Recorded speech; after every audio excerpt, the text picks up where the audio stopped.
10 commandments. 9 moons of Jupiter. 8 individual resurrections. 7 days of creation.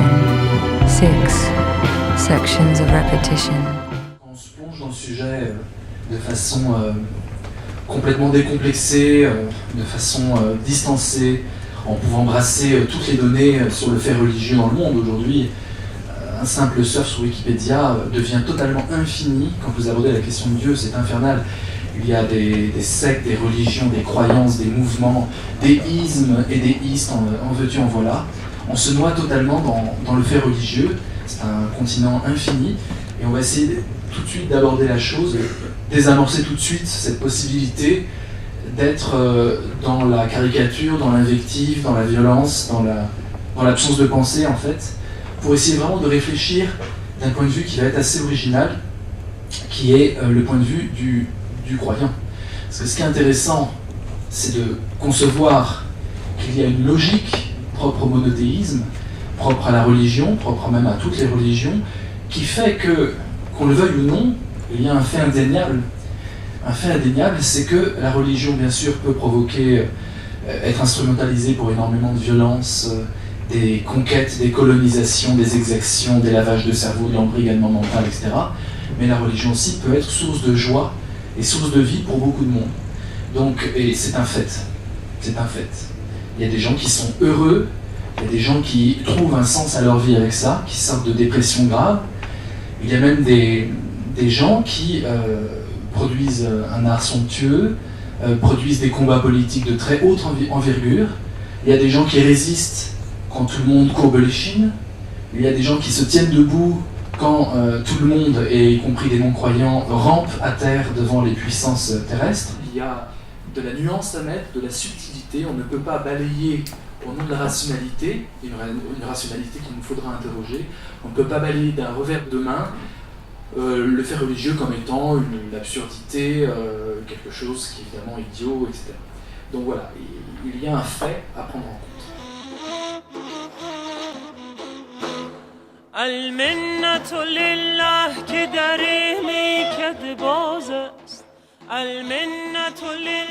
Et ce fait religieux-là, existant, provoquant parfois du marasme, parfois de la violence, parfois du fanatisme, mais aussi parfois de grandes choses, pouvant hisser l'humain vers un dépassement de lui-même, pouvant mettre de l'espoir dans un monde ou dans des situations totalement désespérées, ce sont des faits, et bien peut conduire aussi des politiques.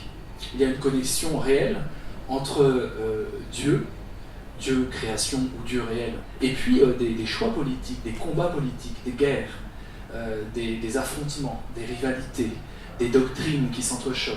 Nous sommes dans un monde loin d'être lointain et complètement passé, périmé, dans un monde foisonnant, extrêmement vivant, extrêmement bouillonnant, et c'est extrêmement difficile de pouvoir ouvrir la bouche et pouvoir prononcer d'abord, comme ça, sans avoir un sentiment, je dirais, d'illégitimité à parler de la question. Et d'ailleurs, qui serait légitime pour aborder cette question de Dieu ? C'est Renan qui disait « c'est totalement stupide d'intituler un livre Dieu ». J'ai envie de dire c'est totalement stupide de faire une conférence intitulée Dieu. Et donc c'est dans une faille, une reconnaissance de ma propre stupidité et que l'humilité non feinte que ça nécessite que nous allons quand même être tous stupides ensemble un peu et essayer de réfléchir à la chose.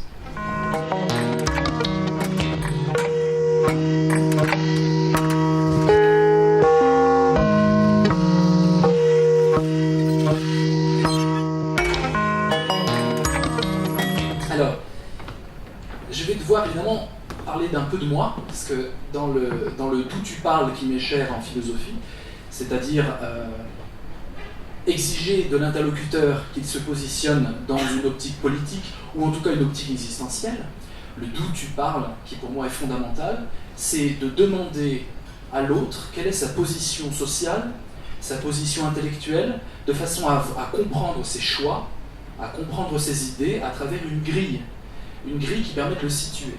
Et c'est une question qu'on a oubliée. D'où tu parles ? Qui es-tu pour soutenir ce que tu dis ?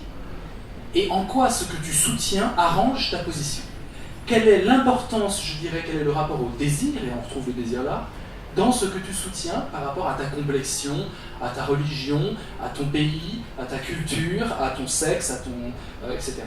Donc le d'où tu parles est très important quand on aborde la question de Dieu. Qui fait une conférence sur Dieu et à partir de quel point de vue on se situe? Je vais me situer de façon assez anecdotique pour entamer la discussion. D'abord, je suis athée et j'éprouve du mal à me mettre l'étiquette athée.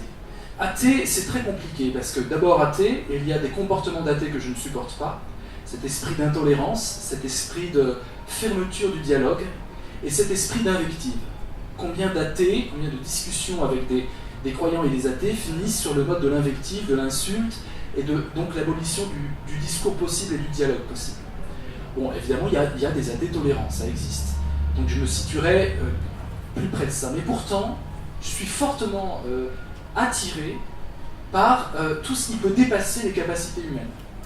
C'est une sorte d'attirance enfantine, hein. C'est rien de fondé là-dedans, mais je me dis que la possibilité humaine est plastique et qu'on a tendance à s'enfermer soi-même dans des routines, dans des limitations d'être.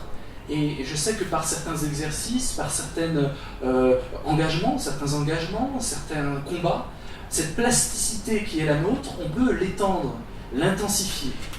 Et je sais que cette question du rapport au sacré, du rapport au symbolique, du rapport à la religion, permet à certains d'augmenter leur être, permet à certains d'intensifier leur combat, permet à certains de trouver un sens à leur vie.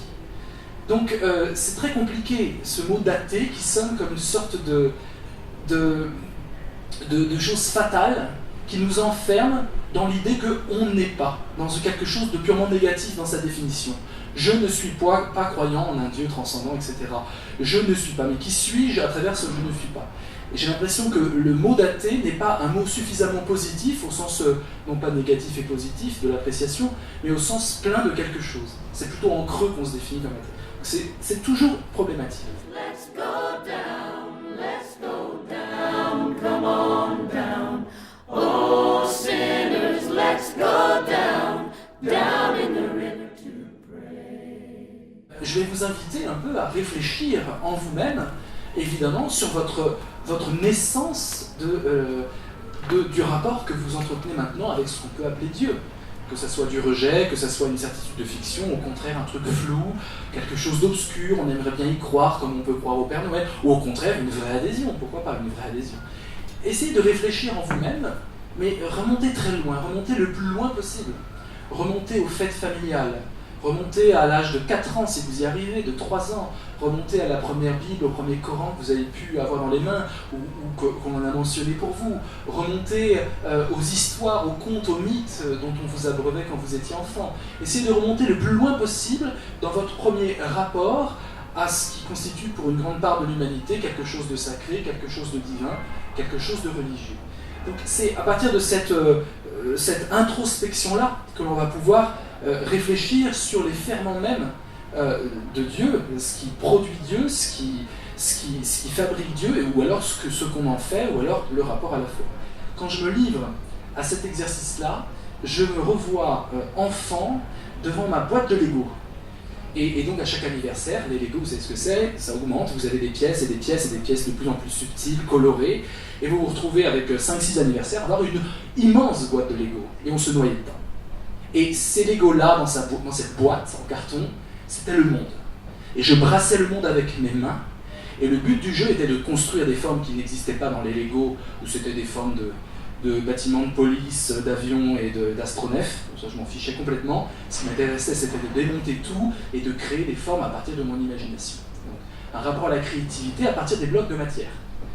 On se sent un peu Dieu quand même. On touche la matière, on manipule la matière et on fait émerger des mondes qui nous ravissent, qui nous enchantent. Et l'imagination fait le reste. Et le moindre petite bricole fabriquée peut devenir un magnifique paysage, un magnifique personnage, un héros qui vit mille aventures. Et bien dans cette boîte de Lego, où je piochais ma matière pour construire le monde, il arrivait que j'ai en tête une pièce très précise, le petit carré bleu de 2 sur 2 qui brille, ou la petite antenne translucide rouge, un truc vraiment précis, et que je ne trouvais pas. La boîte était immense, et je devais plonger mon bras et ressasser les pièces, et ça pouvait durer des heures. parfois durer des jours à chercher ma pièce en brassant de façon non méthodique, bordélique on pourrait dire, pour trouver cette fameuse pièce. Et qu'est-ce qui se passait? Un enfant de 4 ans qui est là, 4-5 ans qui brasse et qui dit je l'ai cette pièce, je ne l'ai pas perdue, je n'ai qu'une boîte de Lego, je n'en ai pas deux. Donc elle est là, elle est forcément là quelque part et je la cherche.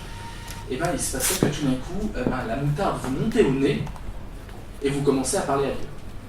Et vous parlez à Dieu pour l'invectiver. Et je vous passerai les invectives, mais c'était au-delà du blasphème. Et on s'énerve, et on parle à Dieu, on dit « Écoute, si tu existes, vraiment, tu me trouves cette pièce-là, parce que sinon, comme un enfant, comme un jeu d'enfant, qui passe toute sa rage, non pas sur son petit frère parce qu'il n'en a pas, mais sur cette entité qu'il se figure. Et je dirais que dans mon enfance, les seules fois où vraiment Dieu existait au point que je pouvais nouer un dialogue avec lui, c'était quand je cherchais cette pièce dans ma boîte de Lego, qui pouvait durer des heures, et sur le mode de l'agacement, de l'invective, d'une possibilité de sortir la rage ou la colère ou le désespoir ou le dépit que j'avais en moi-même, sinon je ne pouvais pas le sortir, et je restais muet devant ma boîte de Lego. Et donc Dieu devient tout de suite l'interlocuteur, le grand frère, celui qui joue avec vous, celui qui vous accompagne. Ce qui est très intéressant, c'est que on est toujours dans l'idée d'un croire sans y croire. Parce que fondamentalement, si je me permettais ces blasphèmes et si je me permettais tout ça, c'est que je n'y croyais pas. Vraiment. Je m'y croyais. C'était y croire pour de rire. Et c'est cette qualité-là qu'on va essayer de forger, ce pour de rire qui devient du coup hyper réel, tant au niveau de la psychologie, parce que psychologiquement, c'était défoulatoire, je pouvais sortir de moi des choses qui m'auraient nui, qui m'auraient contaminé, qui m'auraient fait du mal, qui m'auraient crispé. Et toujours dans ce rapport de psychologie, il y avait aussi un rapport, je dirais, pas philosophique, c'est bien prétentieux de dire que je faisais de la philosophie avec ma boîte de Lego à 5 ans, mais de l'idée de l'ordre du monde, quoi, de l'idée du hasard. La pièce qui arrive par hasard ne pouvait pas venir véritablement du hasard. La pièce qui vient par hasard, elle vient parce que je l'ai cherchée, j'ai dépensé énormément d'énergie, quelque part je le mérite. Et puis qu'est-ce qui arrivait, vous le savez bien, quand la pièce tout d'un coup arrivait après des heures de recherche, c'était un grand merci, une sorte d'alléluia, une sorte de satisfecit complet de ma personne adressée à cette entité étrange.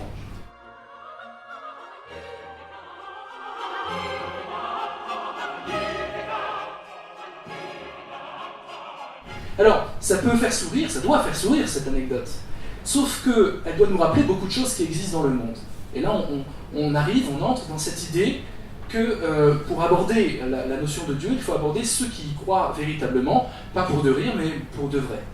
Alors, il y a toujours un entre-deux, vous savez, il y a la doctrine, l'orthodoxie, et puis il y a ce que les gens en font.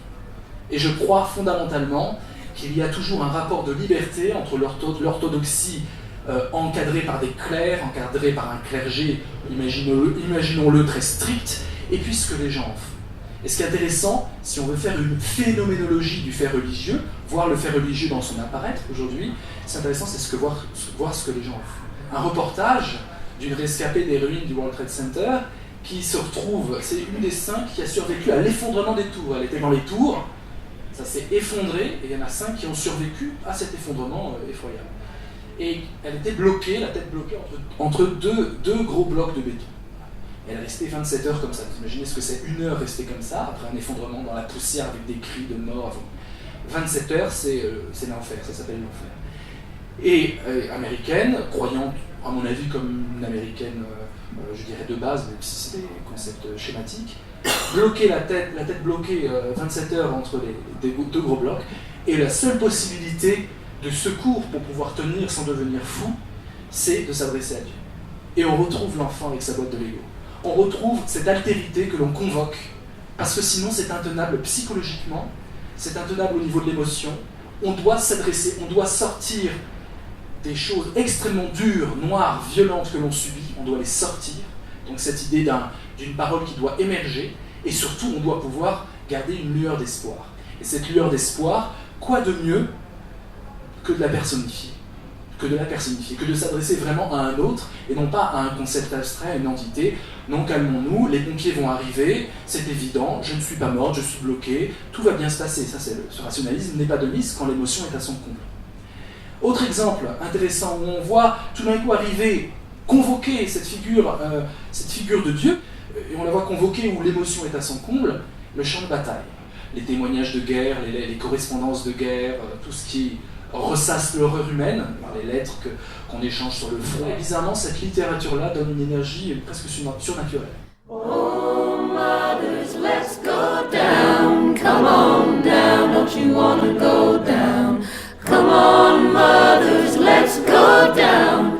Down in the river to pray. On apprend que dans les champs de bataille, comme dans les grandes manifestations de mai 68, je parle des premiers matraqués de mai 68, quand la police y allait, mais carrément. Je parle du 6 mai, 7 mai, c'était une boucherie, les étudiants étaient à terre, l'hôpital de Nyon était rempli, c'était très très violent. Et bien, dans les champs de bataille, comme dans le début de mai 68, ce sont des exemples, qu'est-ce qui revient? Quelle est la plainte qui revient? Non pas Dieu, pourquoi m'as-tu abandonné, mais deux syllabes. Deux syllabes chez les étudiants et chez les soldats, que ce soit les grognards de Napoléon, que ce soit 14-18 ou 39-45, deux syllabes résonnent sur les champs de bataille, maman. Maman.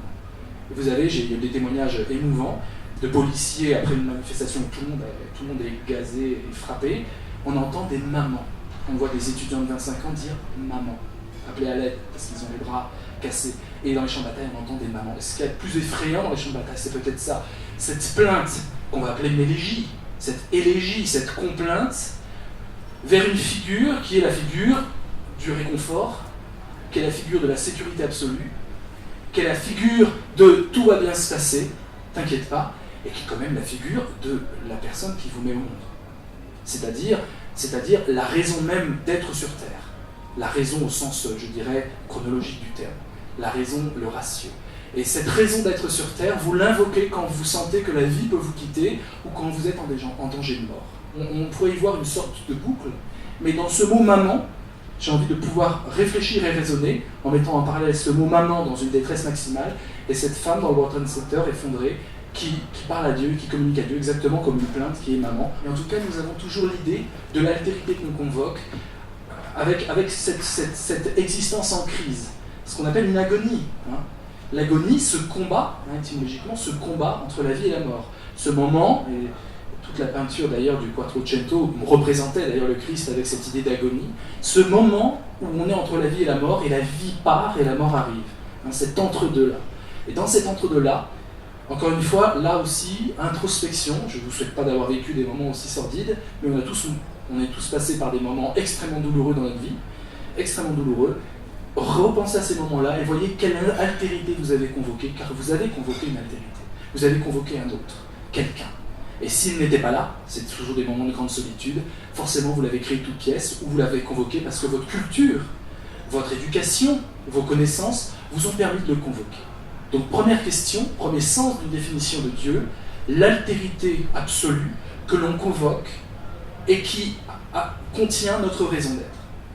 Définition très écuménique, qui passe à travers plusieurs religions possibles.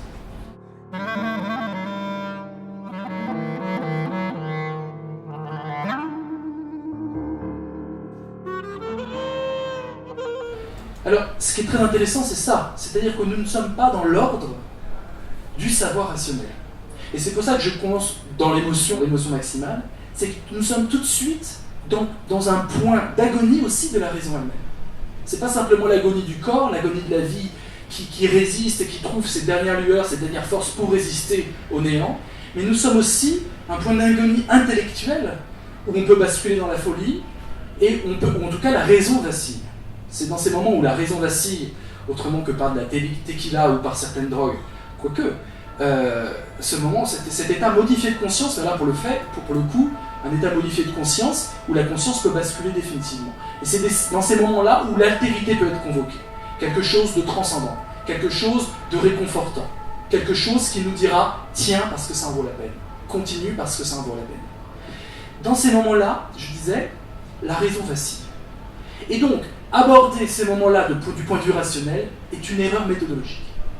On ne peut pas aborder, du point de vue du psychiatre, du psychologue ou de l'encyclopédiste du XVIIIe siècle, des moments de conscience modifiée où la raison vacille, où l'individu lutte contre quelque chose qui le submerge à l'extérieur et à l'intérieur.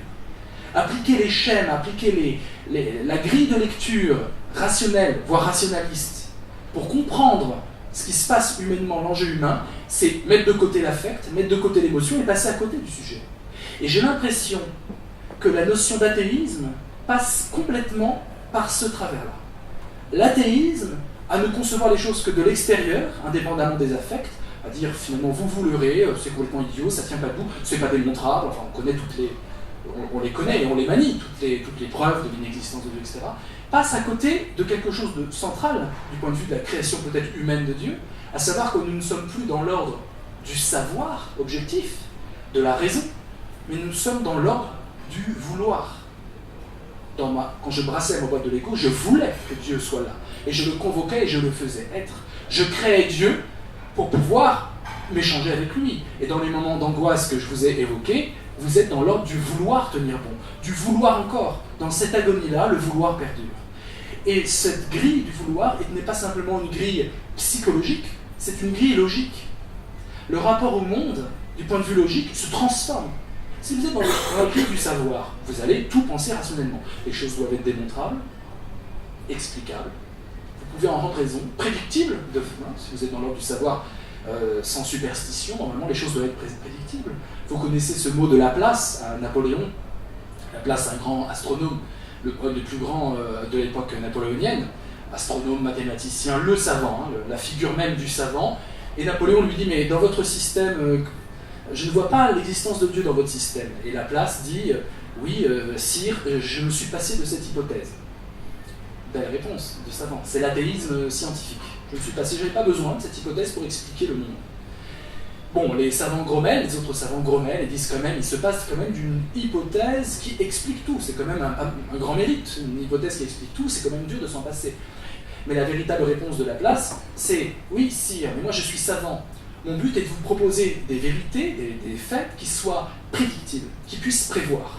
Or, l'hypothèse de Dieu ne permet de rien prévoir. Elle explique tout, certes, c'est une hypothèse qui peut expliquer tout, mais qui ne prévoit rien. Et donc, elle n'a pas de valeur scientifique à mes yeux.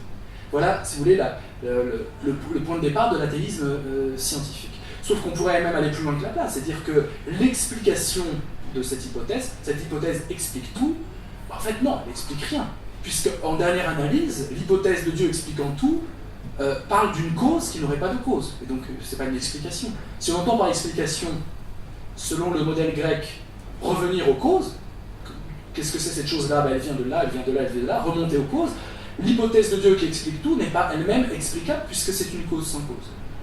Dieu est créateur, mais il n'est pas créé. Et donc, même l'explication de Laplace permet le biais d'une critique. Mais ce qui est intéressant avec cette idée-là, c'est qu'on est vraiment dans l'ordre du rationalisme. Et cet ordre du rationalisme est préjudiciable à tous les niveaux, en fait. L'avantage suprême du rationalisme, c'est la science, c'est le progrès, ce qui est devenu la religion du XIXe siècle.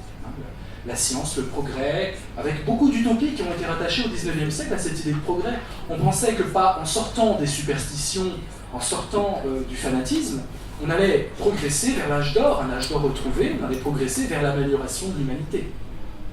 Aujourd'hui, nous ne pouvons pas appliquer cet idéal des Lumières aujourd'hui, après le XXe siècle. Il y a un problème, je dirais, d'ordre historique qui se pose à nous.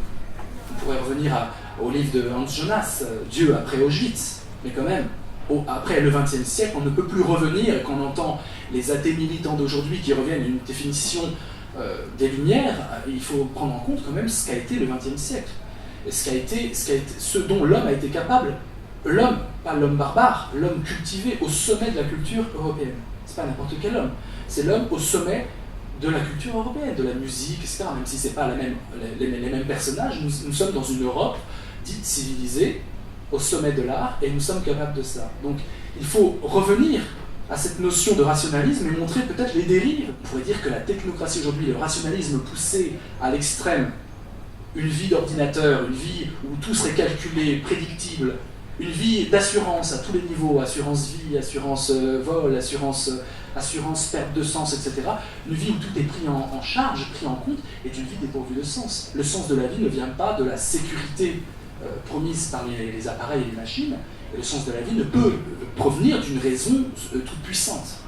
Ce rationalisme outré a eu énormément de choses positives au niveau de la politique, au niveau du droit, mais doit avoir une limite. La question, c'est qu'est-ce qu'on met comme limite? Est-ce que Dieu peut être une limite ou au contraire quelque chose qui prolonge l'avancée vers le problème?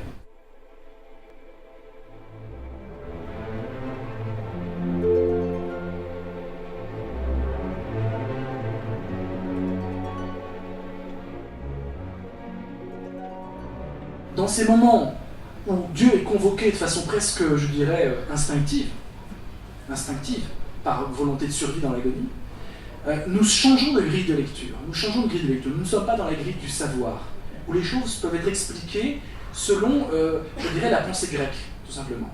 La pensée grecque, vous la connaissez, c'est la nôtre, la pensée rationnelle. Il y a des objets, il y a des objets de savoir, des propositions. Je dis une vérité sur le monde, la Terre tourne autour du Soleil, une vérité, et donc après on peut le démontrer. On met en place des protocoles, on peut le démontrer, reproduire la démonstration, voire trouver des preuves pour réfuter les hypothèses. Cette raison-là ne peut pas expliquer cette convocation de Dieu.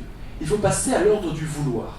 Être embrigadé tout de suite dès l'enfance, c'est ne pas donner la possibilité à l'autre de vouloir vraiment. C'est ce magnifique texte que je vous ai mis en premier, ce texte de Naila Farouki, que je connais, qui vient de la science, qui a travaillé avec Michel Serres, qui a été prof à l'université, qui a écrit un livre qui est passé totalement inaperçu, mais pour moi absolument fondamental, Les deux Occidents, et elle explique très bien ces deux grilles-là. Et elle nous montre très clairement que pour aborder la question de Dieu, nous ne devons pas aborder la question de Dieu du point de vue de la grille du savoir, sinon effectivement ça ne résiste pas à la pensée grecque. Sauf que ce qu'elle montre dans le livre, je vous le résume, c'est que la pensée de Dieu n'est pas la pensée grecque. Les Grecs n'ont pas pensé Dieu. Ils ont pensé une cause première, ils ont pensé l'idée du bien, ils ont pensé quelque chose qui dépasse le monde sublunaire. Ils ont pensé tout ça, mais ils n'ont pas pensé l'idée d'un être transcendant, miséricordieux, qui apporte du réconfort et qui est créateur de l'univers. C'est une pensée qu'elle nous dit sémitique. Et c'est une logique sémitique. Elle nous démontre, à mon avis, assez brillamment dans le livre. Alors, je vais le lire quand même, parce que c'est tellement passionnant. Nous sommes tous habitués à ce que la transmission d'un enseignement ne soit pas limitée à un discours neutre sur la connaissance objective du monde extérieur. Transmettre un enseignement, comment il faut vivre dans la vie, pas obligé de le démontrer par A plus B. Et elle cite La Fontaine implicitement, qui aurait besoin de croire que les corbeaux parlent ou que les renards mangent du fromage. Et pourtant, il y a un réel enseignement dans la fable de La Fontaine. D'accord ? Pour ces enseignements d'une fable, voilà. Il ne s'agit donc pas d'informer, mais d'instruire. Cette distinction est fondamentale. Dans l'approche de la notion de Dieu, nous ne sommes plus dans l'ordre de l'information. À moins d'être un intégriste de première, nous ne sommes plus dans l'idée d'un contenu de connaissance validé rationnellement par la science, par exemple. Mais nous sommes peut-être dans l'ordre de l'instruction. Et alors elle continue.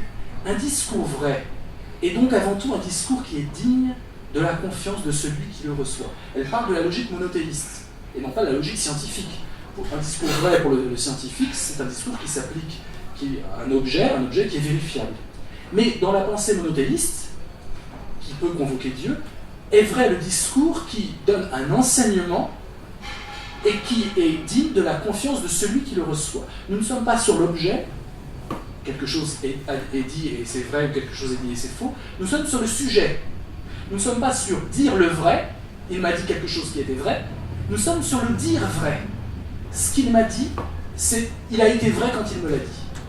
La vérité est dans le sujet et non pas dans l'objet. Vous comprenez ce que c'est le passage d'une grille de lecture du savoir à une grille de lecture du vouloir. C'est ça qui est très fort dans son texte, c'est qu'elle met le mot vouloir, on ne s'y attendait pas. Mais déjà, comprenez bien que quand vous racontez une fable de La Fontaine, c'est une fable de La Fontaine. Vous racontez une fable. Est-ce qu'elle est fausse, la fable de La Fontaine ? Non, elle n'est pas fausse. Est-ce que c'est une pure allégorie ? Non, pas non plus. Il y a un enseignement derrière tout ça. Il y a une fable, il y a une morale, il y a une éthique. Il y a quelque chose qui dit comment se comporter dans le monde. Et qui dénonce les comportements hypocrites, vous connaissez La Fontaine, les comportements engoncés et les comportements duplices. Donc nous sommes dans l'idée d'une vérité, qui n'est pas une vérité démontrable scientifiquement, évidemment, mais d'une vérité quand même qui circule d'un sujet à un autre. Et alors, elle continue, alors que dans la pensée grecque, le vrai s'oppose au faux sur le plan objectif, extérieur aux êtres humains qui l'expriment, dans la pensée monothéiste, le dire vrai porte un jugement sur le sujet qu'il émet. Car il s'oppose au mensonge intentionnel ou à l'erreur accidentelle. La grille de lecture du monothéisme, on le voit, ne rapporte pas le discours à son objet, comme il est normal de le faire selon la grille du savoir. Elle se rapporte en revanche systématiquement à son sujet, le sujet du discours, l'énonciateur, et le lie définitivement à l'intention, bonne ou mauvaise, de ce dernier. Cela signifie que le premier critère d'accès à la vérité n'est pas le savoir en soi, dans cette pensée monothéiste, mais le vouloir sous toutes les formes, y compris la volonté de savoir. C'est fondamental, parce que ce que dit Naila Farouki après dans le texte, c'est qu'elle montre que la pensée de Dieu avait un avantage immédiat, c'est qu'elle nous ôtait de la superstition paradoxalement. Mothers, 3 fathers, 2 tablets of stone, 1 God. Il faut imaginer ce que c'est vivre dans une société, dans un clan, dans une tribu superstitieuse. Il faut imaginer ce que c'est. On a peur de tout. La peur est omniprésente. On a peur que des gens nous jettent le mauvais œil. On a peur que ce que l'on mange va être empoisonné. On a peur de ne pas avoir les bons fétiches pour survivre. On a peur. On est dans un monde totalement noyé dans une superstition de tous les instants. On n'est pas dans les sociétés modernes, occidentales, etc. Nous sommes dans les sociétés où la peur peut régner. Et quand la superstition règne, vous êtes totalement soumis au clan. Totalement soumis aux lois de la tribu. Qu'est-ce qui va vous permettre de vous libérer des lois de la tribu pour accéder à un tout petit peu d'humanisme, un tout petit peu de transcendance? L'idée, finalement, qui consiste à dire que celui de la tribu voisine peut être votre frère. Quand vous êtes dans la tribu, avec les lois de la tribu, et avec la superstition, parce que les lois ne suffisent pas, il faut faire peur, il faut terroriser. Quand vous êtes dans la tribu avec la superstition de la tribu, l'autre en face de la tribu voisine ne peut pas être votre frère. Et donc il faut inventer un processus, je dirais, technique, un stratagème même, pour pouvoir fraterniser avec l'autre, avec le différent, voire avec l'ennemi, l'adversaire. Donc elle dit, en désacralisant tous les objets immanents, les objets de tous les jours, gorgés de mysticisme, les gris-gris, les amulettes, les choses qui font sens quand vous êtes dans une pensée animiste par exemple, ou que vous imaginez qu'il y a des déités partout, des esprits, l'esprit de la forêt, etc. Alors nous avons une vision très naïve de ça. On voit le chasseur prier le dieu du tigre avant de chasser le tigre, c'est une vision évidemment complètement caricaturale. C'est être complètement submergé dans cette représentation du monde-là. Il faut imaginer ce que ça peut être la vie submergée dans des polarités où il y a des entités qui vous effraient et d'autres que vous devez charmer par des rituels, des offrandes pour avoir leur faveur. Justement là, Dieu, pour Naël Farouki, permet de désacraliser tous les objets immanents. Il n'y a pas d'idole dans le monothéisme. On n'est pas dans la multiplication des idoles. Il n'y a qu'un Dieu, on pourrait voir l'idée d'un enfermement, une sorte de fanatisme ou d'embrigadement mental. Surtout ne crois pas, n'aie pas de liberté de penser, il n'y a qu'un Dieu, tu dois te soumettre à ce Dieu-là. Elle montre aussi que l'idée d'avoir qu'un Dieu, c'est aussi dire tu n'as pas d'autres idoles que ce Dieu-là. Ça peut être aussi une forme de libération très intéressante. C'est-à-dire tout d'un coup, ta tribu veut te donner des lois, mais tu peux les transcender en disant qu'il n'y a qu'un Dieu qui est le même pour tous les êtres humains. Et tout d'un coup, on accède à l'idée d'humanisme, à l'idée de fraternité humaine. Et l'idée d'avoir un Dieu unique pour tous les hommes vous permet de sortir, et c'est le premier pas d'une émancipation, à la fois de la superstition culturelle, et à la fois de la tribu donnée, qui se pose comme adverse aux autres tribus. Le monde ne peut être vidé de la peur des choses, peur des êtres humains, qu'à condition que l'être humain veuille bien faire confiance en Dieu. C'est ce qui s'appelle en langue monothéiste lui être fidèle. Ce qui revient à dire ne jamais retomber dans les fidélités tribales. Il y a là une sorte de substitution de fidélité. Et quelque part, quelque chose d'extrêmement subversif, transgressif, et aussi libératoire. Il y a là l'idée que plutôt que d'être fidèle à mes pères, P-A-I-R-S, voire P-E-R-E-S, je vais être fidèle à quelque chose qui transcende la communauté matérielle, la communauté historique. Jung aussi montre que on ne peut pas, à des gens qui sont heureux, à des gens qui croient, à des gens qui ont de l'espérance mise dans ce vocable de Dieu, on ne peut pas argumenter du point de vue de la rationalité en démontrant l'inanité de leur bonheur. Juste, on ne peut pas dire non, tu n'es pas heureux, tu te leurres. C'est pas possible, ça ne marche pas comme ça, l'être humain ne marche pas comme ça. Nous avons affaire là au plus intime des gens. Nous avons affaire là à une racine, et on le questionne sur Dieu, et il dit, écoutez, pour moi c'est simple, Dieu c'est l'affect, c'est l'émotion. C'est l'émotion où vous perdez un peu les pédales. C'est l'émotion où la conscience accède à quelque chose qui la dépasse. C'est l'émotion forte, l'émotion vive qui est commune à tous les hommes. Et on comprend du coup, et ce sera une parenthèse, comment Jung justement réhabilite la pensée symbolique, non pas parce qu'il veut étendre la superstition, au contraire, il y voit une thérapie possible. Une thérapie. Et dans cette première optique de notre réflexion, nous voyons l'idée d'un Dieu qui est d'abord d'origine thérapeutique, qui à la fois comble nos failles et à la fois comble nos carences de sens quand elles peuvent être douloureuses.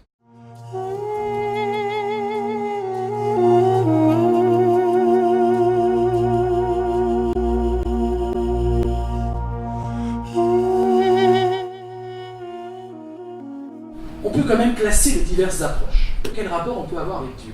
Alors vous connaissez évidemment l'athéisme, on en a parlé, que l'on peut définir sommairement comme la position d'un Dieu qui n'existe pas, et donc d'une absence de croyance en ce Dieu. Donc l'athéiste dira « Dieu n'existe pas, je n'y crois pas ». D'accord ? On peut opposer à cela le théisme. Ça nous permet de sortir de toutes les religions, les nomenclatures, les détails. On n'entre pas dans la religion en elle-même, on a vraiment le rapport à Dieu même. Théos, Dieu. Le théisme, c'est croire qu'il y a un Dieu qui existe, qui est transcendant, et d'avoir un rapport plus ou moins avec lui ou pas. En judaïsme, le rapport n'est pas là, réel. Dans d'autres religions, on peut parler à Dieu, Dieu peut interférer. Après, il y a énormément de nuances où ça vient énormément d'écoles. Mais le théisme, c'est quand même la position d'un Dieu existant. Alors, dire Dieu n'existe pas, je n'y crois pas, c'est bien, ça ne concerne que moi. Mais il existe une autre posture, dont je vous parlais un peu au début, qui consiste à dire Dieu n'existe pas, je n'y crois pas, et personne ne doit y croire. Et là, on franchit un pas de plus, je dirais, vers la négation de Dieu. C'est-à-dire, j'exige de tout à chacun qui croit comme moi je crois que Dieu n'existe pas, qu'il ne croit pas. Une sorte de fanatisme de l'athéisme. On peut imaginer ça. C'est-à-dire que je dois dire à l'autre, et là on sort de l'idée même de laïcité, je dirais, je dois imposer à l'autre mon incroyance à Dieu.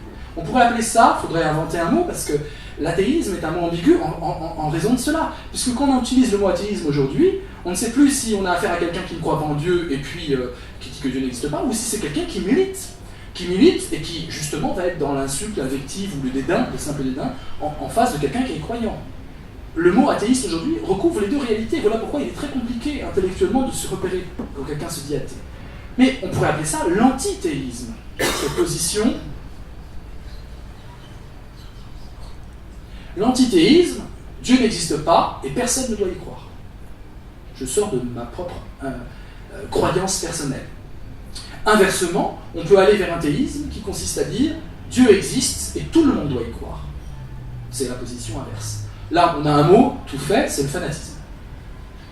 Bon, on peut dire surthéisme, on peut... Voilà, cette idée de fanatique est aujourd'hui très répandue depuis les attentats du 11 septembre, qui en fait revient au bout du jour parce que le XVIIIe siècle en parle, en veux-tu en voilà, et très beaux articles de Voltaire dans le dictionnaire philosophique, où justement Voltaire dit qu'il n'y a pas de dialogue possible. Tout d'un coup, le dialogue est aboli. À la rigueur, un athée tolérant, ouvert d'esprit, peut très bien discuter avec le croyant. Mais un antithéiste ne doit pas discuter, il va le combattre. Un fanatique ne va même pas pouvoir entamer ne serait-ce que l'esquisse d'un dialogue avec quelqu'un de non-croyant. 13 attributes of mercy, 12 tribes of Israel, 11 stars of Joseph. Alors, moi ce qui m'intéresse, c'est ça, pour penser la religiosité d'aujourd'hui. Car, et c'est un peu mon hypothèse de travail, je pense que, en fait, tout ça, ça n'existe pas. Je pense que le fanatisme a tellement de visée politique, tellement de rapports de pouvoir, tellement ancré dans une réalité de combat, qu'au bout du compte, on n'a pas affaire à du fanatisme, on a affaire à une sorte de vernis fanatique sur des réalités de guérilla, des réalités de terrain. Le réel fanatisme, il existe certainement, mais dans un endoctrinamental qui peut rarement être une posture même de l'individu qui se dit fanatique et qui se choisit comme fanatique. On imagine plus volontiers, si on en croit les témoignages et les études aujourd'hui sur le fanatisme, qu'il s'agit d'un embrigalement mental, d'une technique de manipulation par laquelle on rend fanatique autrui. Alors, on n'imagine pas l'individu qui, de lui-même, sans aucune contrainte extérieure et des contraintes à fort dosage politique et guerrier, va se positionner avec cette idée que tout le monde devrait croire en Dieu et de partir au combat pour attaquer les incroyants sans une quelconque manipulation derrière ça, notamment politique, notamment stratégique, notamment guerrière. Et j'ai l'impression aussi, quelque part, que le théisme aujourd'hui est totalement, j'allais dire, remis en question. Car quand on interroge, il y a des études magnifiques qui ont été faites là-dessus, quand on interroge même les catholiques, un catholique sur deux ne croit pas à la résurrection après la mort, chacun entretient un rapport à la foi hyper personnel, une sorte de customisation de la foi, mais vertigineuse. Et voilà pourquoi on se perd. C'est-à-dire qu'il y a autant de courants presque qu'il y a de chapelles, qu'il y a d'individus, etc. Tout passe son temps à se désagréger. On est loin d'avoir une unité. Et cette position théiste aussi, on a l'impression aujourd'hui qu'elle est de nature anxiolytique. Elle nous permet de tenir dans un monde d'adversité et de difficultés psychologiques. Plutôt que de prendre certains antidépresseurs, eh ben, on va vers Dieu. Et aussi de nature communautaire. C'est-à-dire qu'on a l'impression qu'aujourd'hui on choisit l'option de Dieu parce qu'elle peut nous donner l'idée d'une communauté clé en main que l'on peine à trouver dans la vie de tous les jours. Des vies atomisées, morcelées, où les individus sont en compétition les uns avec les autres, et avec des souffrances individuelles, personnelles, certes, mais aussi une véritable souffrance de communauté, des gens en mal de communauté. Comment recréer du lien? Nous sommes aujourd'hui, c'est magnifique, il faut nous réjouir, en plein remaniement communautaire. Qu'est-ce que va être la communauté de demain avec Internet, les possibilités de se rencontrer, de s'aimer, voire de faire l'amour sur Internet, avec cette virtualisation des rapports, ces liens faibles que l'on entretient quand même grâce à des sites comme Facebook, des liens faibles qu'on entretient, ça n'existait pas il y a 10 ans. Les liens faibles, on les oubliait et à chaque changement d'agenda, aujourd'hui il n'y a plus de changement d'agenda. Aujourd'hui les agendas sont électroniques, vous ne changez plus d'agenda, il faut manu militari virer les gens de votre agenda.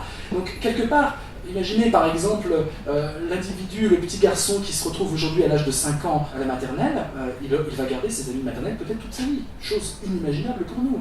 Il aura 800 amis Facebook, des gens qu'il aura connus pendant des années, avec qui il aura partagé des choses, c'est pas simplement des ectoplasmes virtuels. Et il aura tout ça, à l'âge de 14 ans, il aura un réseau comme jamais aucun adulte parmi nous n'a pu le constituer, à moins d'être hyperactif dans le lobbying. C'est une autre qualité de lien, je ne dis pas qu'elle est mieux ou pas bien, etc. Mais en tout cas, nous avons affaire à une crise de la possibilité de créer des communautés. Et donc, quelque part, le théisme, j'ai l'impression qu'il est d'abord ceux qui choisissent, quand on interroge, il y a eu des grandes manifestations catholiques, par exemple, quand on interroge les jeunes, c'est communauté, c'est formidable, on s'éclate, et ça me fait du bien, ça me fait espérer.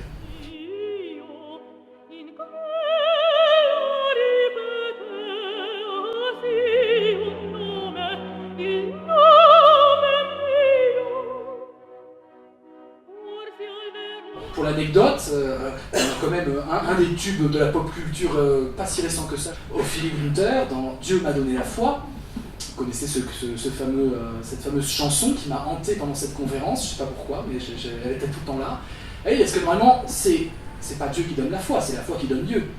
Normalement, vous avez la foi et vous trouvez Dieu. C'est votre foi qui... Là, Dieu lui a donné la foi. Et quand on analyse un peu, non mais c'est étonnant, Dieu m'a donné la foi. Et qu'est-ce que c'est la foi d'Ophélie Winter dans cette chanson? Qui résume bien, je prends comme anecdote, mais ça résume bien un peu le rapport qu'on a, le rapport bizarrement théiste qu'on a au monde. Donc c'est, j'ai trop souffert, j'ai trop pleuré. Ça commence par un oh my god très américain. Le oh my god, c'est formidable cette robe ou ce nouveau portable est formidable, il faut que je me l'achète. C'est vraiment le oh my god consumériste au possible. Il y a beaucoup de noir pour évoquer seulement l'idée du gospel, mais ni la musique ni le contenu des paroles nous évoquent la ferveur d'un gospel, qui est quand même une ferveur liturgique tout à fait spéciale.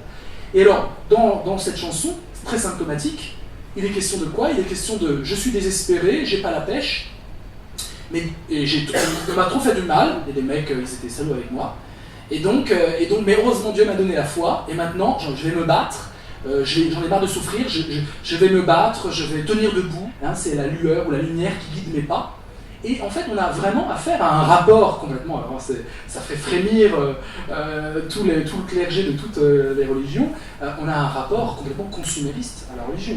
Tu prends Dieu, en fait, je suis un battant. On a, si vous voulez, la pointe du coaching qui apparaît. Le coaching, finalement, continue ce que la religion n'arrive plus à suivre. C'est-à-dire l'idée qu'il existe un écart substantiel entre ce que tu es et ce que tu pourrais être. Et peut-être adopter la religion, cette drôle de religion-là, permet de combler cet écart et donc de t'accomplir profondément, pleinement. Tu dois te transformer toi-même. Tu n'es pas vraiment toi. Il faut te connaître vraiment. Et grâce à un rapport à Dieu, alors ça peut être aussi des techniques complètement bizarres venues de la psychologie anglo-saxonne, tu vas pouvoir être encore plus toi que toi-même. Et ça part quand même d'un commandement de devoir se changer, ce qui est le commandement le plus énorme qu'on puisse adresser à quelqu'un d'autre. Tu dois te changer. Tu n'es pas suffisant à toi. Ce qui est quand même, je dirais même l'antithèse de tous les messages des monothéistes. Tu dois te transformer. Quelqu'un qui... Voilà. Et donc on a cette idée du coaching, cette idée d'écart existentiel, que l'on trouve complètement aujourd'hui récupérée par toute une idéologie New Age qui en appelle à toutes les spiritualités, parce qu'ils ont traduit le théisme par du spirituel, Aujourd'hui, on n'a plus la philosophie. C'était des religions. L'hindouisme est une religion, le bouddhisme est une religion, enfin, c'est aussi une philosophie. Les spiritualités, vous savez, ont une sorte de théisme, mais très consommatoire. Et du coup, les gens font leur marché. C'est pas une critique. J'observe un phénomène, je ne critique pas du tout. Mais les jeunes de 20 ans, de 30 ans aujourd'hui, font leur marché, prennent un peu de réincarnation parce que c'est confortable de se dire que dans les autres vies, on ne va pas disparaître complètement, prennent un peu de... Et alors c'est très intéressant parce qu'ils inventent des rituels, donc c'est très créatif. Je critique vraiment pas ça. Ce qu'il faut, c'est avoir toujours l'humour. Alors toujours le second degré, de savoir qu'on est en train de faire un marché et que ça nous accommode. Mais sur un fond de peut-être c'est pour de rire, et on retrouve le pour de rire de la boîte de Lego. Peut-être qu'on revient aujourd'hui à un théisme pour de rire. Mais ça peut être très bien un théisme pour de rire. Mais quelque part on est dans cet accommodement individualiste chacun fait sa religion, chacun prend des bribes.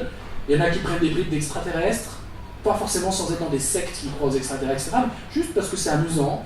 Et donc on est dans cette frétillance.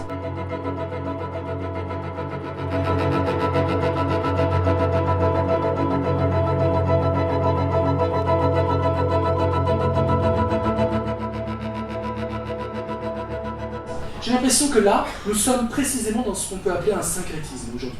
Nous sommes dans une sorte de néo-syncrétisme. Et même ceux qui se disent théistes, c'est-à-dire religieux de telle et telle religion, finalement, quand vous les questionnez, ils peuvent penser des choses complètement antithétiques, comme le paradis et la réincarnation, comme la croyance en d'autres mondes, avec toutes les spiritualités orientales. Chacun fait un marché qui s'est mondialisé. Il y a une sorte de tourisme religieux en permanence aujourd'hui. Alors, ce syncrétisme-là, initialement, le syncrétisme, c'était les Crétois qui se faisaient la guerre. Les Crétois se faisaient totalement la guerre, et tout d'un coup, ils devaient s'allier ensemble pour faire front à des ennemis venus des côtes de l'Asie. Et donc ils se mettaient ensemble, ils disaient maintenant on arrête de déguerrer, on se met ensemble pour résister aux ennemis, et puis dès que les ennemis étaient vaincus, on continuait à se faire la guerre entre Crétois. Le syncrétisme vient de là. Syncrétisme, être ensemble entre Crétois. Et au bout du compte, ce syncrétisme-là, syncrétisme de marché, est peut-être, je dirais, une voie très intéressante pour questionner la nature même de la religion. Quand je vous disais, je ne pense pas que le théisme existe aujourd'hui, et je pense qu'il n'a jamais existé, mais là vraiment j'ai besoin de 4 conférences pour vous le démontrer, mais je peux vous orienter sur des livres très intéressants, et je ne pense pas non plus que l'athéisme véritablement existe. Un athéisme de confort peut-être, mais le véritable athéisme en crise d'angoisse ou en crise où la conscience se modifie, j'ai l'impression qu'on touche à quelque chose de l'ordre qui nous dépasse et qu'on assume complètement. Il faut savoir quand même que toutes les religions sont des syncrétismes à la base. Il n'y a pas de religion mystiquement pure, ça n'existe pas. Même la plus lointaine orthodoxie est elle-même, jusqu'au judaïsme, etc., est elle-même un mélange de Mésopotamie, d'Iran, de zoroastrisme, etc.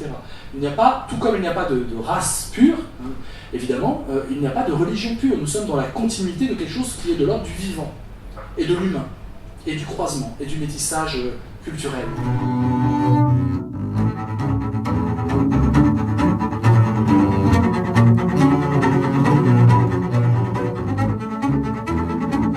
Alors, évidemment, j'oublie quelque chose de fondamental. Je pense que beaucoup d'entre vous se recommanderaient de ce courant-là qui, je me demande s'il existe aussi, c'est l'agnosticisme. C'est-à-dire, donc je résume, l'antithéisme, Dieu n'existe pas et personne ne doit y croire. L'athéisme, Dieu n'existe pas et je n'y crois pas. L'agnosticisme, c'est la définition de Baudrillard, elle est sujette à caution. Il parle de Warhol, Andy Warhol, et dit, c'est drôle, Warhol, en fait, il fait de l'art, mais il n'y croit pas. Et dire, l'art existe, mais je n'y crois pas, dit Baudrillard, Jean Baudrillard, c'est l'agnosticisme, c'est une position d'agnostique. Et il traite Warhol d'agnostique de l'art. L'agnosticisme, c'est ça. Ça existe, mais je n'y crois pas, ou je n'arrive pas à y adhérer, je ne sais pas, je suspends mon jugement.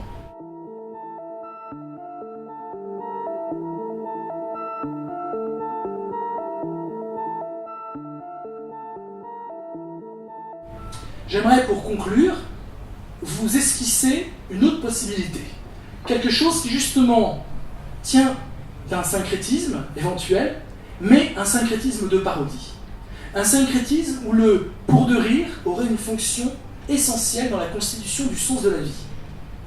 D'abord, il faut revenir à la critique de l'athéisme, que l'athéisme adresse aux religieux. Avec un magnifique texte de Bakounine, enfin un pamphlet plutôt, il explose complètement Dieu, la notion de Dieu, en disant c'est le faire-valoir des riches, et c'est comme ça que les puissants, les riches, et la liste est brillamment, on parle de prêtres, les prêtres constituant aujourd'hui la police noire des âmes.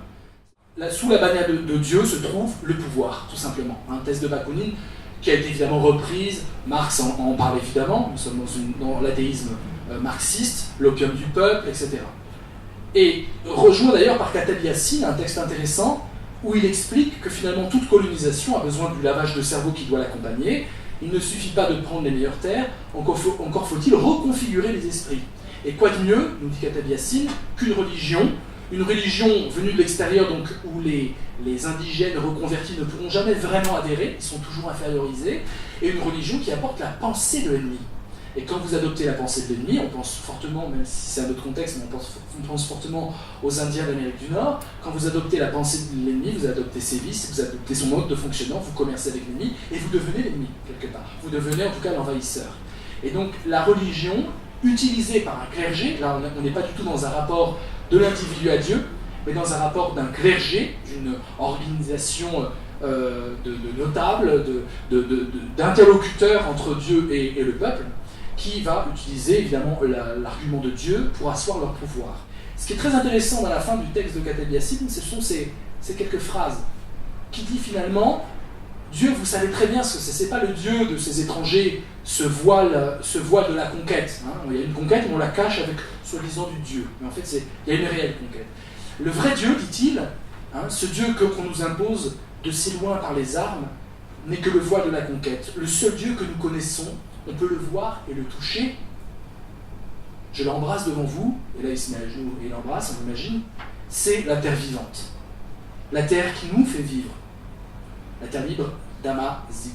Et donc là, on a tout d'un coup un rapport à Dieu qui est tout à fait intéressant, c'est-à-dire un Dieu proche, un Dieu nourricier, effectivement, pas dans des promesses d'au-delà, contrairement par exemple à l'âge d'or. Jesus said they're a girl's best friend and how they'll last forever. And Jesus said. Dans le livre de Régis Debray sur le sacré, c'est un livre intéressant, il fait ce constat qui est réel, il distingue les utopies du XIXe siècle et puis les ordres les religieux, les sectes religieuses extrêmement strictes. Et il dit, c'est étonnant, les utopies fourriéristes, les utopies qui nous promettaient le bonheur sur Terre. Hein, organisez-vous, et vous allez créer dans la Nouvelle-Amérique, vous allez créer dans des terres paradisiaques, les meilleures sociétés du monde. Des gens éclairés, débarrassés des superstitions, philosophes plus ou moins, amoureux les uns des autres. Et il montre comment tout ça s'est effondré méthodiquement. C'est-à-dire que ça n'a pas duré plus de 10 ans. On n'a jamais pu reconstruire la communauté rêvée, la chose qui dure, au nom de principes super bons, c'est-à-dire la raison, l'échange, la fraternité, la tolérance, l'amour, la sexualité. Ça ne fonctionne pas. Pour que ça fonctionne, dit Régis Debray, c'est très intéressant, il faut que ça soit complètement barge. Selon Régis Debray. Plus c'est barge, plus on vous demande des choses incroyables, plus le dogme est contourné, alambiqué, incompréhensible, plus on a des choses complètement irrationnelles, des miracles, des mecs qui marchent sur l'eau, etc. Plus ça sort de la rationalité, plus ça dure. Et le constat de Régis Debray est très intéressant, c'est-à-dire qu'il montre qu'en fait ce que l'on va chercher dans la foi et dans la religion, c'est véritablement cette idée de la fiction. Ce que l'on veut, c'est une narration fictionnelle. On ne veut pas la vérité, on ne veut pas faire de la politique. C'est pas la fibre politique qui vibre. Sinon, les utopies du XIXe siècle, qui tenaient la route, hein, il y en a eu des bonnes, au nom de la fraternité, il y en a eu de très bonnes, elles fonctionneraient. Ce qui fait qu'elles échouent, c'est justement que nous avons un besoin de fiction.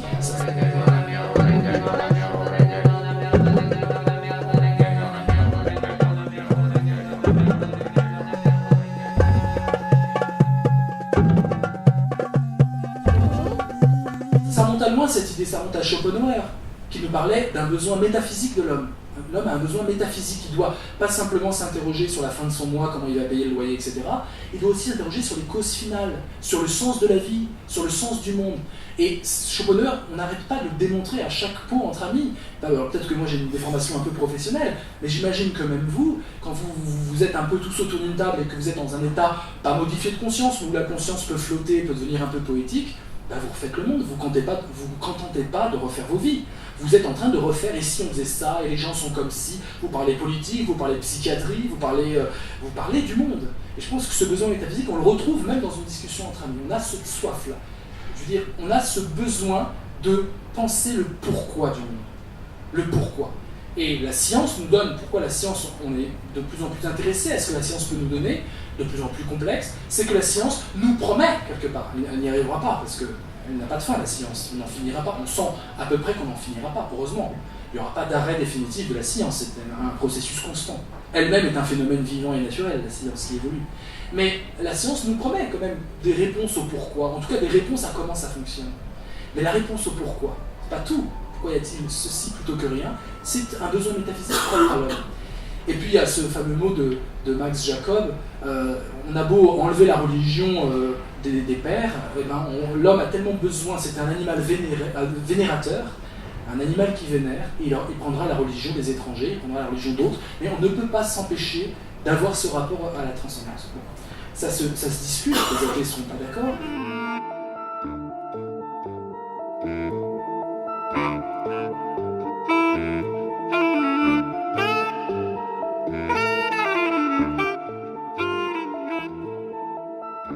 Moi, ce qui m'intéresse, c'est la fin du texte de Kateb Yassine, où il dit finalement, il sécularise Dieu. Tout d'un coup, Dieu devient quelque chose de laïque, de l'objet, c'est la terre. C'est la terre que j'embrasse, c'est la terre. Et donc, on a affaire à ce qu'on pourrait presque appeler un égrégore dans la magie et la sorcellerie. C'est-à-dire quelque chose qui existe, prenons ce tabouret, hein, et quand vous mettez toute votre énergie psychique là-dessus, imaginons, nous donnons rendez-vous tous les jours, hein, nous parlons du tabouret, Nicolas qui est peintre fera des peintures sur le tabouret, d'autres feront des chansons sur le tabouret. On va parler du tabouret, on va encenser le tabouret, et le tabouret deviendra un objet, ce qu'on appelle un égrégore, contenant toute notre force psychique, presque un objet culturel. Il y aura peut-être une culture du tabouret rouge du Barrio Latino, une exégèse, des historiens qui se pencheront sur ce cas-là. La science-fiction nous montre de beaux exemples là-dessus, d'égrégores. Tout d'un coup, quand l'énergie humaine converge, plusieurs énergies différentes, et plus c'est bariolé, plus ça vient d'horizons différents, mieux c'est, converge sur un objet, on a une capacité de faire naître l'objet. Je l'ai montré dans mon livre Mélangeons-nous, comment un individu seul, même avec un ballon de volleyball, arrive, s'il est perdu sur une île déserte, à faire de ce ballon son meilleur ami. C'est Seul au monde de Zelekis, vous avez vu, comment? Avec Tom Hawks, exactement. Hein, Seul au monde, Castaway en anglais. Seul au monde.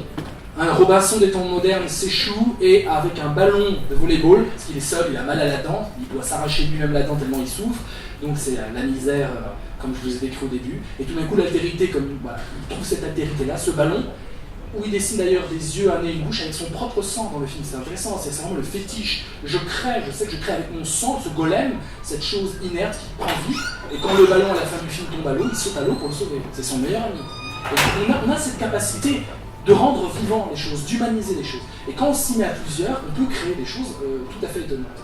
Et quand je parlais dans le clip que vous avez peut-être vu de l'invisible licorne rose, je ne voulais pas définir l'invisible licorne rose comme étant simplement une parodie de religion. C'est simplement un argument que les athées disent aux théistes. Toi tu crois à un Dieu avec tous les mystères de Dieu, etc. Et bien moi je crois en l'invisible licorne rose. Démontre-moi que ma croyance en l'invisible licorne rose est fausse. Oh mais tu déconnes, etc., tu rigoles. Maintenant je crois en l'invisible licorne rose. Démontre-moi qu'elle n'existe pas. Bah tu peux pas la voir. Ah oui, mais j'ai foi en sa roseur. Elle est invisible, je le dis. La raison, en moi, dit qu'elle est invisible. J'ai foi en sa roseur. Dans le mot invisible licorne rose, beaucoup mieux que le monstre en spaghetti volant ou l'huître violette, il y a eu plein de parodies de religion, c'est savoureux, il faut vraiment aller voir ça de près. On a tous les arguments dans simplement l'appellation invisible licorne rose, les arguments qu'on peut dire à n'importe quel croyant en disant ta foi ne vaut pas plus que ma croyance. Et alors ce qui est amusant, c'est pas ça. Ça c'est amusant, oui, une parodie de religion, c'est savoureux. Ce qui est très amusant, c'est qu'ils sont partis en live, c'était des étudiants de l'université d'Iowa, ils sont partis totalement dans le délire de l'invisible licorne rose. Ils ont créé des évangiles de la licorne, ils ont des prières, ils ont des formules. En fait, ils prennent des textes religieux, ils remplacent simplement le mot Dieu par l'invisible licorne rose. Et ils finissent en disant « Bénisse soient ces saints sabots, puissent-ils ne jamais être ferrés ?» Enfin, ils ont inventé de toutes pièces une pseudo-religion qui partait d'une parodie. Et là, c'est la question que je me pose.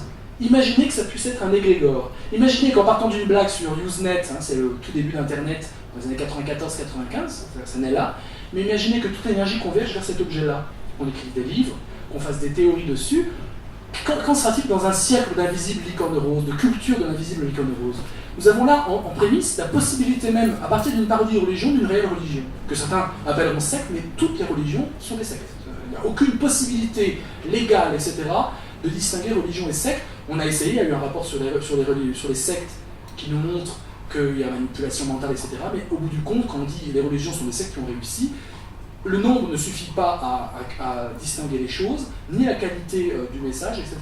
Donc, vous avez vu, avec cette idée de l'invisible licorne rose, on a peut-être l'idée d'une constitution de religion. Voilà pourquoi cela fait dire à un des plus éminents philosophes d'aujourd'hui, qui est allemand, Peter Sloterdijk, dans son dernier livre, il montre que la religion n'existe pas. C'est pas ça une religion, ça c'est une croyance, c'est un égrégore, c'est une création collective. Et il démontre par A plus B, c'est assez intéressant, que la religion n'existe pas. On croit que la foi n'existe pas. Quelle foi? On a la foi en la foi. On croit que la foi existe, mais quelles sont les preuves matérielles de la foi? C'est quelqu'un qui dit j'ai la foi. Au bout du compte, quelle est la preuve réelle de l'existence de la foi? Qu'est-ce qui nous prouve réellement qu'on puisse avoir la foi? Et c'est des questions qui se posent à partir d'une analyse de Hubbard. Vous connaissez le créateur de la scientologie. Hubbard a créé de toutes pièces une religion, dit-il dans son livre. Une religion, on peut très bien dire que ce n'est pas une religion parce qu'on essaie il y a de la manipulation mentale, il y a tout ce qu'il faut, on cherche les hommes de pouvoir, etc. Mais au bout du compte, en France, la République ne doit pas se mêler du culte, donc on ne peut pas délimiter ce qui est religieux, ce qui est sectaire, etc., à part quand il y a infraction de la loi. Et au bout du compte, il suffit, et c'est ce qui montre bien, Peter Sloterdijk, que le mouvement d'Hubbard dise « nous sommes une religion » pour que ça devienne une religion. Il suffit que l'on décrète n'importe quelle chose comme religion pour qu'aux yeux de l'État, ça devienne une religion. Et donc l'invisible licorne rose entre complètement dans ce schéma-là. Quand vous avez des adeptes de l'invisible licorne rose, nous sommes au début, ça fait 15 ans que ça existe, donc on peut avoir, surtout quand il y a un schisme qui existe, hein, parce qu'il y a une école de l'invisible licorne rose qui croit qu'elle mange des pizzas ananas champignons, alors que l'autre dogme, c'est réel, hein, c'est réel, et l'autre dogme dit c'est plutôt pizza ananas jambon. Alors il y a tout, ça mine évidemment les écoles religieuses, etc. C'est-à-dire que c'est pour montrer qu'il faut absolument interdire les thèses créationnistes avec l'intelligent design, etc. Donc les thèses créationnistes qui contredisent Darwin essaient de s'infiltrer dans l'éducation américaine. Il y a un vrai combat qu'on a beaucoup moins en France, qui existe mais qu'on a beaucoup moins, par un vernis pseudo-scientifique que les scientifiques n'ont de cesse de décrier. La dernière en date, c'est l'intelligent design, l'idée que la création va quelque part, qui n'est pas prouvable scientifiquement. Avec la raison, avec la grille du savoir, on ne peut pas le prouver. Alors, on va discuter ensemble, mais je vais essayer de... Donc, vous avez le texte de Peter Sloterdijk, je ne vais pas le lire, mais j'insiste sur l'idée du coaching qu'il met en avant. Hein. Il met en avant l'idée du coaching et je lis quand même une phrase. Après Hubbard, le créateur de la scientologie, une chose est établie une fois pour toutes, la manière la plus efficace de montrer que la religion n'existe pas est d'en faire une au monde soi-même. Créez votre religion avec tous les ingrédients qu'il faut et vous comprendrez ce que c'est en fait une religion, à savoir une association fondée sur de la fiction. Sur une fiction à laquelle tout le monde croit et qui permet de produire un produit comme un égrégore.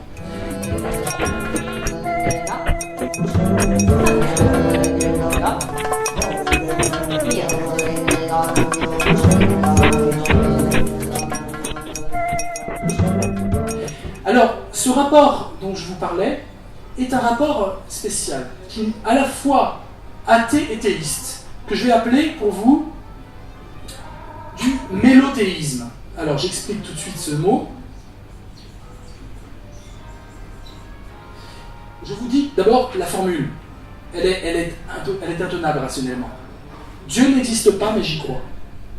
C'est impossible. Ça s'appelle de l'humour. C'est un rapport qui est à la fois ludique, on pourrait presque même dire vidéoludique en parlant d'Avatar, mais n'allons pas trop loin, qui est un rapport ludique, qui est un rapport de capacité de créer du Dieu quand on en a besoin, de le convoquer, mais toujours dans cette création-là, en fonction des désirs, et avec tout ce rapport à la création qui est une création plastique, et de pouvoir le révoquer.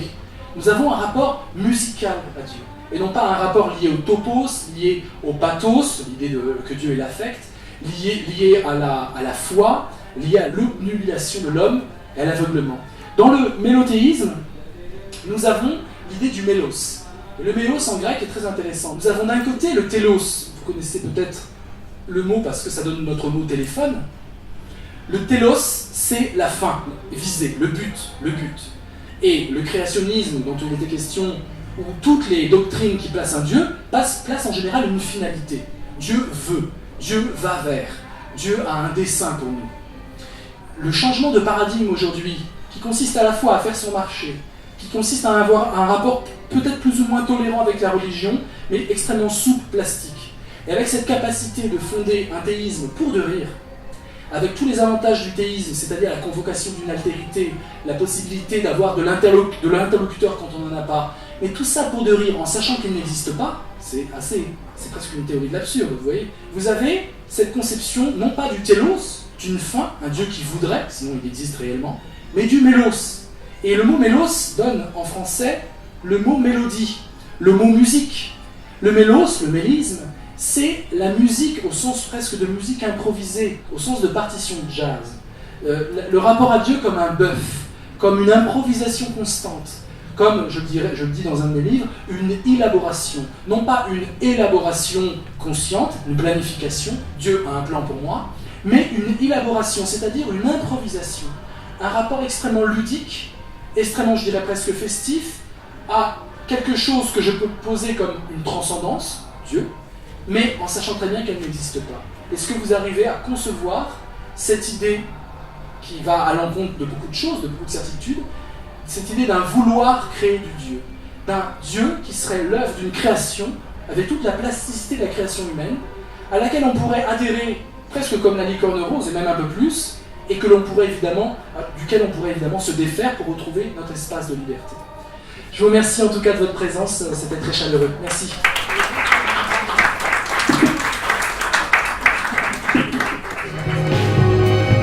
"34 horses, 33 recorded miracles,